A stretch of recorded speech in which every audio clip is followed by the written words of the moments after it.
Kind of cold, still night where frost began to creep up the windows and the quiet was almost too deep. The town slept beneath a thin layer of mist. Streetlights glowed faintly over the empty roads. Students, just days away from Thanksgiving break, filled the bars downtown, crowding into warm corners to escape the cold. Laughter spilled from open doors, mixed with the smell of beer and fried food. It was an ordinary Saturday night in a place that had never really known darkness, until it did. Madison Mogen and Kaylee Goncalves were two of the faces everyone knew at the University of Idaho. They were 21, inseparable since 6th grade, and shared everything: jokes, secrets, plans, even the house on King Road where they now lived. That evening they dressed up like they had 100 times before, took selfies, and laughed in front of the mirror. Kaylee was home for the weekend. She just adopted a new dog and wanted to show Maddie. They headed downtown together, walking through the cold with their arms linked, their breath rising in small clouds. At the Corner Club, a familiar bar that drew the same crowd every weekend, they chatted with friends, leaned against the counter, and ordered vodka sodas. Security footage would later capture them there, carefree, leaning close to talk over the music. Across campus, at the Sigma Chi fraternity house, Zana Kernodle and Ethan Chapin were spending the evening together. Zana was 20, funny and confident with a wide smile that could fill a room. Ethan, also 20, was tall, athletic, easygoing, the kind of guy everyone liked. He was one of triplets, and his siblings were also students at the university. That night they attended a party, the music echoing down the hallways of the old house, students dancing and talking in clusters. They left around 1:45 a.m., a little tired, a little buzzed, ready to crash at Zana's off-campus house, the same one where Madison and Kaylee lived, a pale 3-story building set against a wooded hillside. 2 other roommates, both younger women, were already there, asleep in their rooms on the lower floor.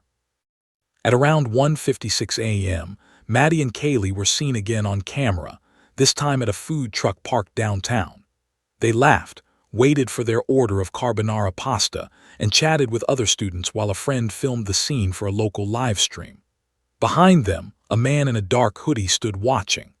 The footage would later become viral, dissected frame by online sleuths, though police would eventually confirm the man was not involved. Minutes later, Kaylee and Maddie climbed into a car called through a rideshare app and headed home.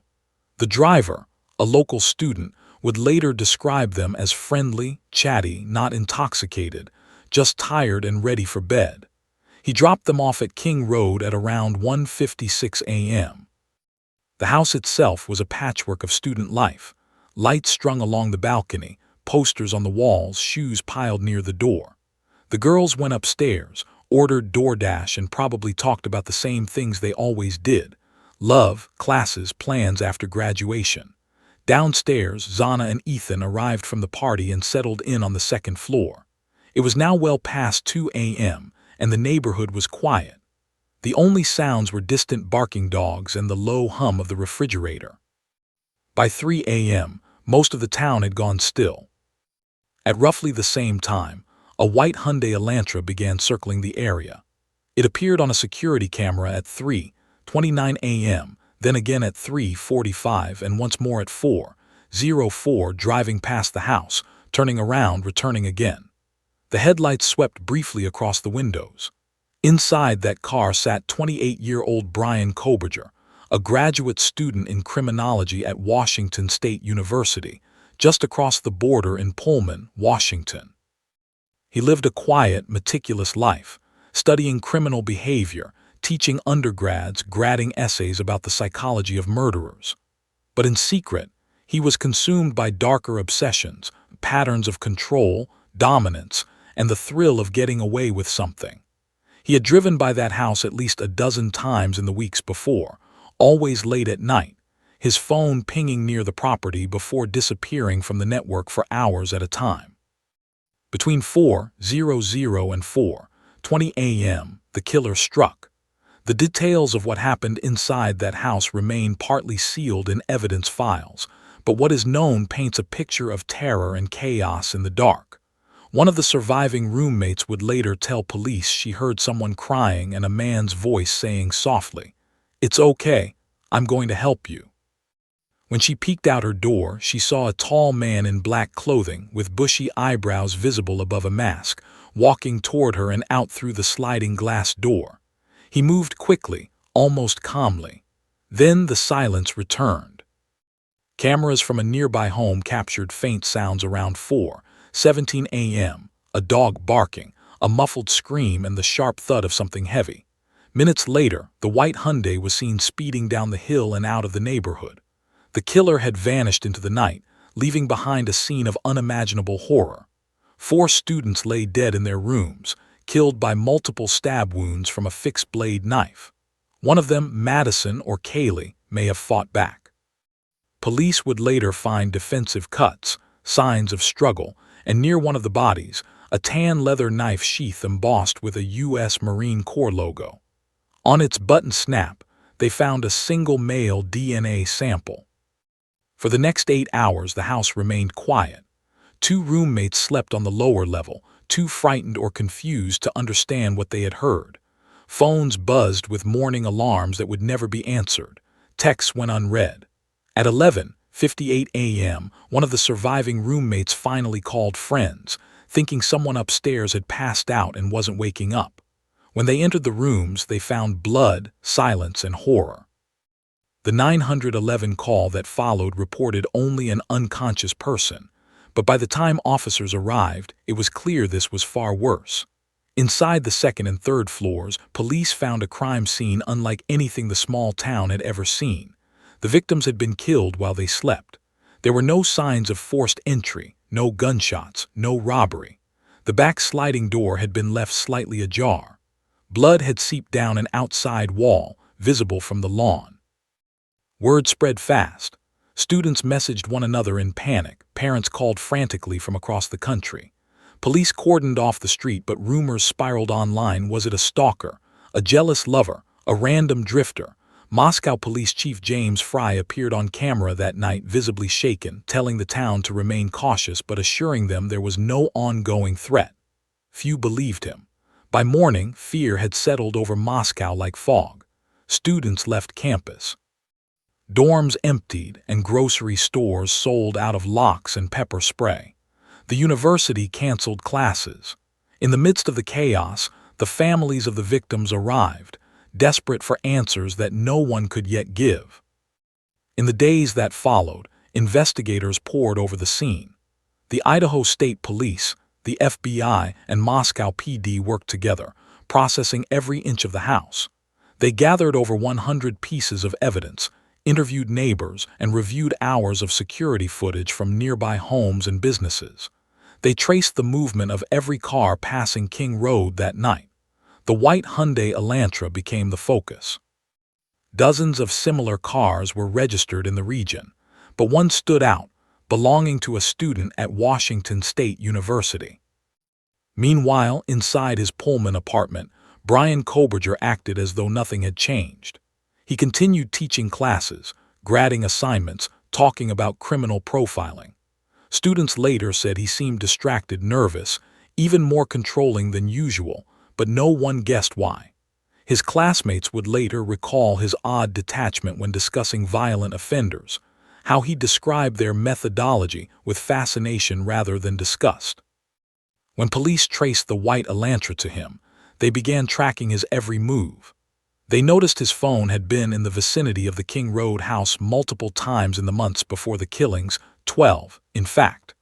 They also found that the night of the murders, his phone had gone dark between 2:47 a.m. and 4:48 a.m., the exact window of the crime, before reappearing on the network as he drove back toward Pullman.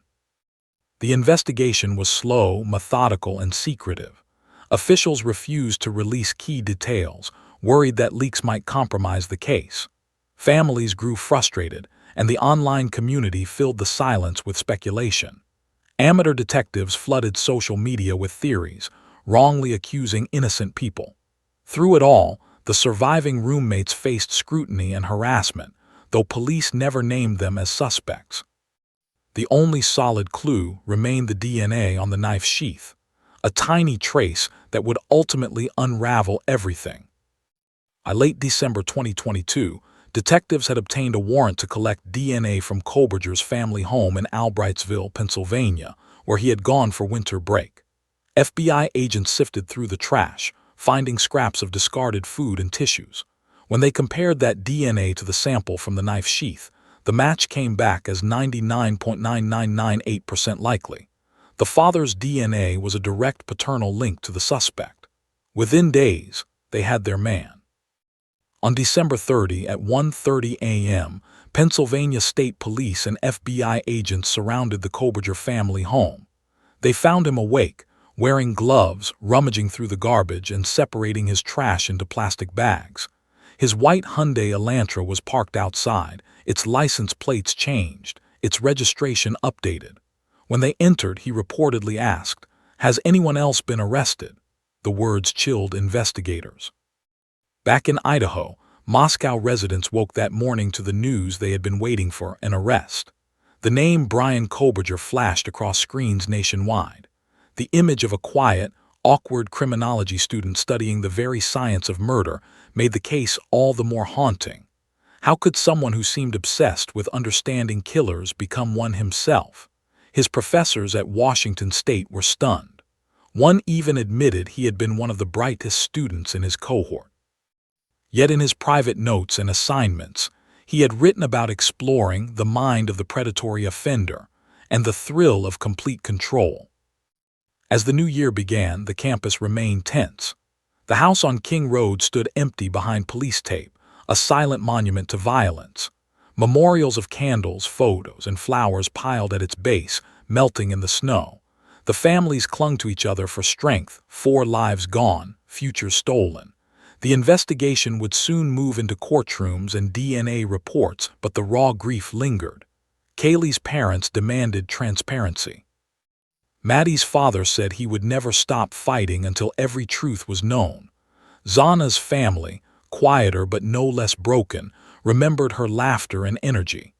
Ethan's siblings returned to campus without him, carrying a weight they would never fully put down. In those first weeks after the arrest, Moscow began to breathe again, but the questions did not fade. Why had he chosen them? How long had he watched them? And what kind of mind could plan something so cold? For now, only the evidence spoke, and it told a story of obsession, calculation, and the darkest side of curiosity. The night of November 13, 2022, had begun like any other in a small college town: laughter, music, and light. It ended with silence so deep it seemed to swallow the town whole. Snow blanketed the hills around Moscow as winter set in. The house on King Road sat silent behind yellow tape, its windows boarded, its porch still marked by candle wax from vigils that had burned through the night. The media had come and gone in waves, reporters huddling in the cold, students giving tearful interviews, police holding tight-lipped press conferences that revealed little. The case had become a national obsession, each update dissected online, every rumor amplified until the truth was buried in noise. But behind the scenes, investigators were quietly building their case, one data point at a time, until the picture of Bryan Kohberger came into sharp, chilling focus. He had thought he was careful. His phone had gone dark at the right time. He had cleaned his car, scrubbed it, replaced the floor mats, even changed the plates. But technology doesn't forget. In the weeks after the murders, FBI analysts reconstructed his movements using cell towers, security footage, and license plate readers from 3 states. They found his white Hyundai driving toward Moscow at 2:47 a.m. the night of the killings, phone disconnected, only to reappear an hour later heading back to Pullman. They traced his car on 12 separate occasions circling the King Road neighborhood in the weeks before, often around the same hour of night. It was stalking disguised as curiosity. They also found him at a grocery store days later, wearing gloves and carefully wiping each item before putting it in his cart. Everything about him screamed control. Detectives dug into his life. Kohberger had grown up in Pennsylvania, studied psychology and criminal justice, and enrolled in a PhD program in criminology at Washington State University in 2022. His professors had described him as intelligent but socially awkward, with a fixation on criminal patterns. He once posted an online survey asking criminals to describe what they felt before, during, and after committing a crime. To some, it had seemed like academic curiosity. To others, it now read like a window into a dark mind. He lived alone in a small apartment overlooking a wooded ravine across the border from Idaho. Neighbors remembered him as distant, packing at odd hours, sometimes taking out his trash late at night wearing latex gloves. Nothing overtly sinister until now. The forensic evidence told its own story. The tan knife sheath found beside one of the victims had been the break investigators needed. The DNA from the sheath was run through public genealogy databases, and by tracing the family tree backward, they landed on the Kohberger family in Pennsylvania. A week before his arrest, agents had tested a DNA sample taken from his father's trash. The match was nearly perfect. The bloodline pointed to Bryan. When the warrant was issued, they decided to wait, watching him for days, tracking his movements. He cleaned his car obsessively. He made late-night trips. He wore gloves constantly, even inside the house. On the night they finally moved in, he was awake, separating garbage into bags at 1 in the morning. They found a knife in his apartment, a mask, dark clothing, and a phone log that matched the nights he'd surveilled the King Road house. The arrest made headlines across the world. For the first time, Moscow breathed again, though no one felt safe yet. The face of the accused was on every screen, sharp features, hollow eyes, expression unreadable. When his mugshot appeared, students who had seen him at Washington State said they recognized him instantly. He'd been their teaching assistant. One recalled him returning grades harshly, marking papers in red ink until students complained. Another remembered his lectures on mistakes killers make. Now the irony was unbearable. Kohberger was extradited to Idaho under heavy guard. Cameras followed the plane as it touched down in Pullman, then the convoy of police cars crossing the border into Moscow. The community gathered outside the courthouse, braving the cold to see him arrive. He wore a bulletproof vest, shackled at the wrists and ankles, his head slightly bowed but his expression calm. Inside the courtroom, when asked if he understood the charges, 4 counts of first-degree murder and 1 of burglary, he simply replied, "Yes, I do." His eyes flickered toward the victims' families for a moment, then down to the table in front of him. The parents of the victims sat just feet away, holding each other's hands, tears silent but constant. For them, the moment was not justice, just the beginning of another kind of nightmare. The months that followed were a blur of hearings, motions, and sealed evidence. Prosecutors announced they would seek the death penalty, citing the brutality of the crime. Defense attorneys fought to suppress key evidence, arguing that the DNA collection was improper and that media coverage had poisoned the jury pool. Meanwhile, the town struggled to heal. Students avoided the neighborhood entirely. The house itself became a ghostly reminder. Neighbors petitioned for it to be demolished, unwilling to live under its shadow. The University of Idaho eventually announced it would tear it down, turning the space into a quiet memorial garden. But before that could happen, the trial had to move forward. In the spring of 2025, after more than 2 years of delays, the case finally began to move toward resolution. Forensic reports detailed the grim scene: traces of Kohberger's DNA on the knife sheath, his shoe print found near one of the victims' bodies, and cell data placing him near the house before and after the murders. The prosecution argued that the pattern of movement, the digital evidence, and the DNA left no room for doubt. But it wasn't just evidence, it was obsession. In the weeks before the murders, Kohberger's internet searches included topics like how to stalk someone at night, how to leave no trace, and Idaho murders news. He had even searched the victims' social media accounts. Prosecutors painted a portrait of a man who studied his victims as if they were part of an experiment. He wanted to know what it felt like to take life and get away with it. When confronted with the evidence, Kohberger remained expressionless. Through his attorneys, he maintained his innocence, saying he was eager to be exonerated. But by mid-2025, as the mountain of forensic data grew and the death penalty loomed, a plea agreement was quietly discussed. In July 2025, Bryan Kohberger stood before the court one last time. He admitted to all 4 murders, his voice barely audible. He said nothing about why he had done it. The families listened in silence as he accepted a sentence of 4 consecutive life terms without parole, plus 10 years for burglary. There would be no trial, no appeals, no execution, just the slow erosion of years behind concrete walls. The courtroom was so still that the sound of Kaylee's mother crying was the only thing anyone remembered afterward. Outside, the press swarmed the courthouse. Some called it justice, others called it unfinished. For the families, it was both. Kaylee's father said afterward that there was no closure, only survival. "He took everything from us," he said quietly. "Now he'll sit with it forever." Madison's parents thanked the community and the police who never stopped working. Zana's family released a brief statement asking for privacy. Ethan's siblings stood together, arms linked, saying only, "We loved him. We still do." The town of Moscow exhaled for the first time in 3 years. The weeks that followed felt almost peaceful, though the silence carried weight. The King Road house was demolished that autumn. Students gathered to watch, some crying, others filming as the walls came down, erasing the physical memory but not the emotional one. In its place, the university planted 4 trees, one for each victim, their roots intertwined beneath the soil. At night, people still left candles there, small flickers of light in the dark Idaho air. The docuseries came out the same summer, One Night in Idaho, The College Murders. It told the story from the family's perspective, showing home videos, interviews, and the heartbreak that followed the crime.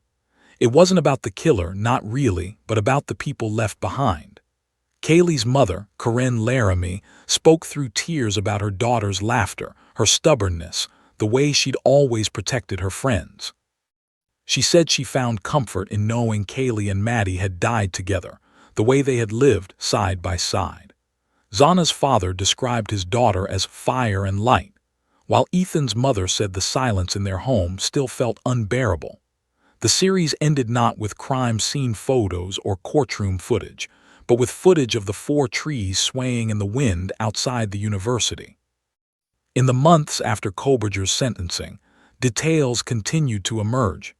He had been pulled over twice during his cross-country drive home with his father, just days before the arrest. Calm and polite as officers spoke to him. In his apartment, investigators found a collection of surveillance footage, computer files, and notes on victim behavior. He had analyzed headlines about his own crime, cataloging them like research material. On his computer, a document titled Project King Road contained outlines of the house, sketches of rooms, and time estimates for each floor. It wasn't a frenzy, it was a plan. The realization chilled even seasoned detectives. This wasn't a crime of passion. It was a study in control, executed with precision and arrogance, undone by a single trace of DNA. For the families, every revelation was another wound. They tried to move forward, but the weight of what they'd lost never left. The town's police department grew closer, its officers bonded by the years spent chasing a killer through sleepless nights and national scrutiny. Chief Fry retired quietly months after the sentencing, saying only that he was proud of his team, but would carry the images of that day for the rest of his life. The FBI released its final report, confirming that Kohberger had acted alone. There was no conspiracy, no accomplice, no hidden motive that could make sense of what he'd done. Some speculated he'd been driven by rejection, others by fascination with the very crimes he studied.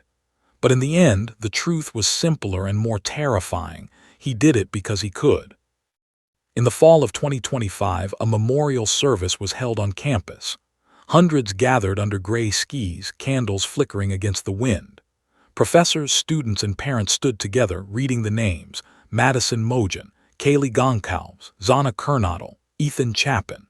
The university choir sang softly as snow began to fall, covering the crowd in white.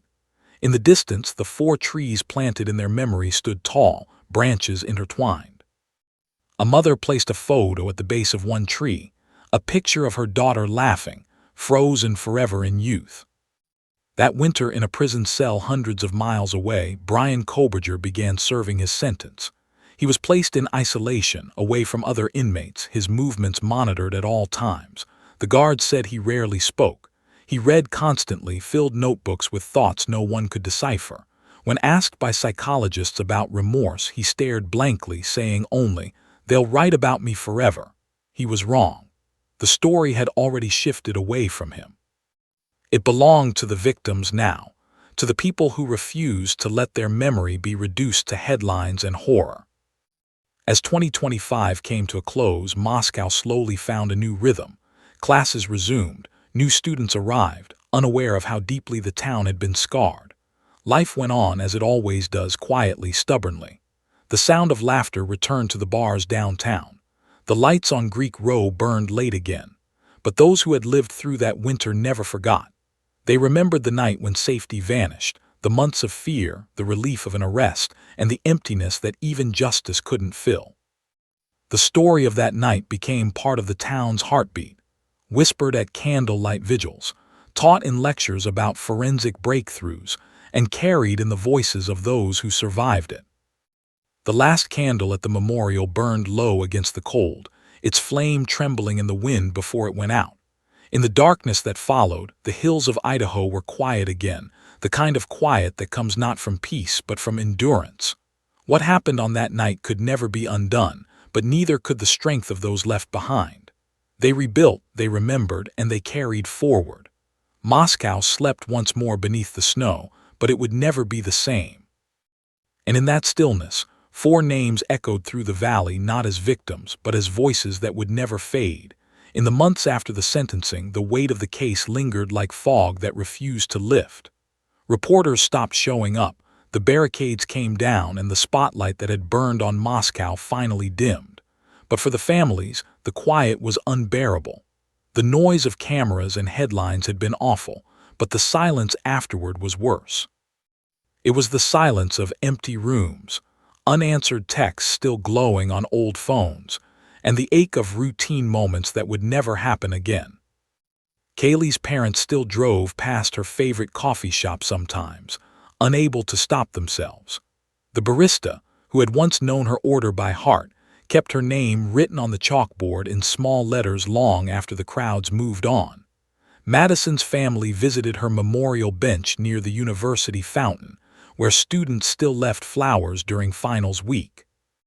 Zana's father said he would catch himself looking for her car in the driveway, forgetting for half a second before the memory crushed him again.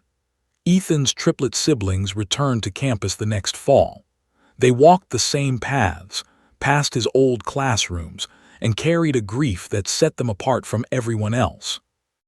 The university made sure their brother's name would never fade. A scholarship in his honor was created for students pursuing community service, the kind of work Ethan had always said mattered most. Inside the local police department, detectives boxed up files and evidence, sealing them with quiet reverence. Some officers admitted privately that this case had changed them. The rookie who'd been first on scene took early retirement. The crime scene tech who processed the house refused to ever work another homicide. Even the FBI agents, hardened by years of investigation, said the brutality and senselessness of it stayed with them. One of them told a reporter anonymously that the hardest part was not catching the killer, but standing inside that house, seeing the lives that had been interrupted mid-sentence. A phone on the floor, a half-eaten meal, a room filled with laughter turned still. It was, he said, like walking into the middle of a story that would never finish. Across the country, true crime enthusiasts continued to dissect the case online. Podcasts replayed details, Reddit threads debated motives, and conspiracy theories multiplied. Some claimed Kohberger had accomplices. Others insisted the police got the wrong man. But the real story, the one that mattered, was quieter and harder to sell. It was about how a community rebuilt itself after the worst night in its history. Students who had transferred out during the investigation slowly returned. The university's counseling center stayed open around the clock for months. Local landlords installed new locks and security cameras. And for the first time, Moscow residents started closing their doors at night. The families of the victims formed an unlikely bond, bound by grief, but also by a shared determination that their children's lives would not be defined by violence. They met every few months, sometimes for advocacy work, sometimes just to talk. Kaylee's mother and Madison's parents grew especially close, united not only by the friendship their daughters had shared, but by the strange, permanent fraternity of loss. They began working with lawmakers in Idaho to push for stronger privacy protections for victims' families and faster processing of DNA evidence in violent crimes. "We couldn't save them," Kaylee's mother said during one interview, her voice steady, "but maybe we can save someone else." Meanwhile, Bryan Kohberger faded from public view. After his sentencing, he was transferred to an isolated unit in an undisclosed maximum security prison. He spent 23 hours a day alone in his cell, allowed only 1 hour for exercise in a small concrete yard surrounded by barbed wire. There were no visitors except his defense attorney and occasionally psychologists studying long-term isolation. He was denied access to television and newspapers for months, but when he eventually received limited privileges, guards said he read news stories about himself obsessively, clipping articles and making notes in the margins. Sometimes, late at night, he could be heard talking softly to himself. The words were indistinct, but one guard swore he heard him whisper, "They'll never really know." Whether that meant the motive, the planning, or something darker, no one could say. Years later, criminology professors would still cite the case as a textbook example of modern forensic investigation. How a single touch of DNA on a knife sheath, combined with digital data, surveillance, and behavioral analysis, could dismantle even the most calculated attempt at the perfect crime. It became part of classroom discussions about criminal profiling and the dangers of academic detachment. One professor who had once taught Kohberger admitted that he had seen the signs of obsession but dismissed them as academic passion. "He wanted to know what it felt like to kill," the professor said. And in the end, he learned. The problem was, he made us all part of his lesson.